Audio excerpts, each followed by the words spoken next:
If you're watching this video, that means you're interested in applying for the Support for Organizations grant program. That's great. The Support for Organizations grant program accepts applications annually to support arts and cultural activities that are open to the public through 3 different categories. This video will cover what those categories look like, touch on the grant guidelines for support for organizations, dive into the review criteria, and include application pointers you don't want to miss. Let's start by talking about what those 3 categories look like. In Category 1, applicants must be a 501c3 organization in existence for at least 1 year with the arts named in its mission. Grant staff will review the organization's 990 on the IRS website.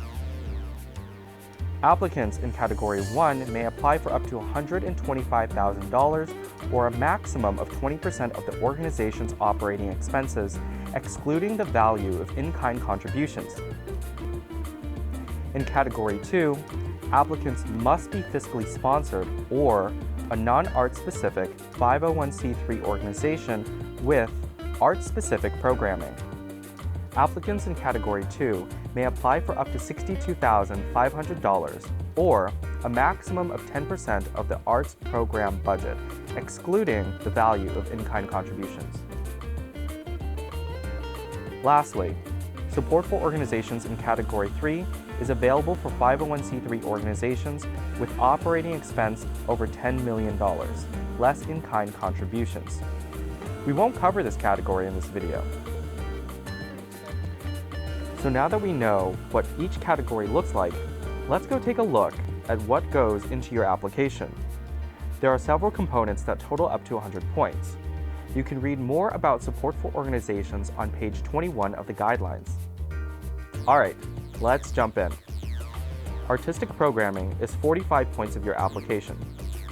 Tell the reader about your arts and cultural programming and its uniqueness.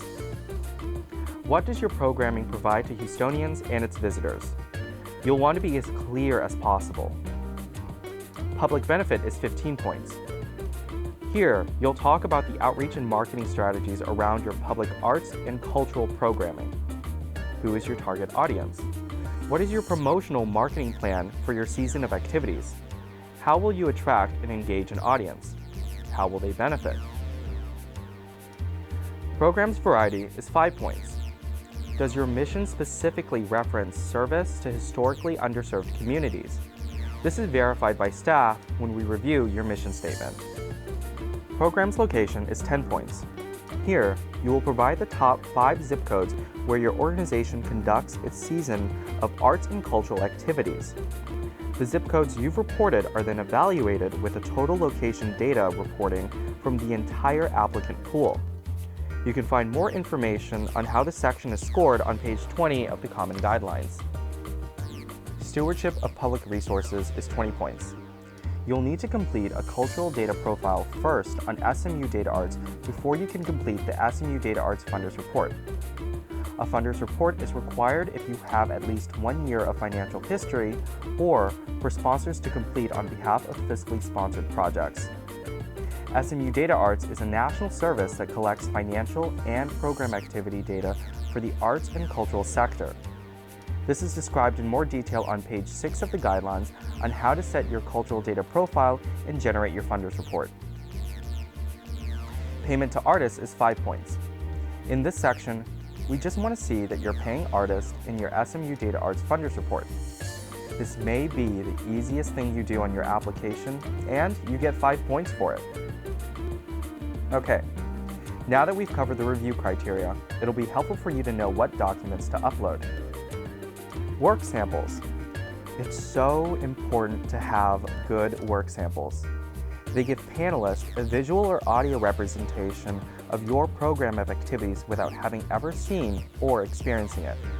It's another way to aid the narrative in describing what your program looks like. Put your best foot forward with relevant, high-quality work samples and descriptions. Next, you'll need to verify your eligibility by providing proof of residency confirming that you're headquartered within the city of Houston, proof of tax exemption.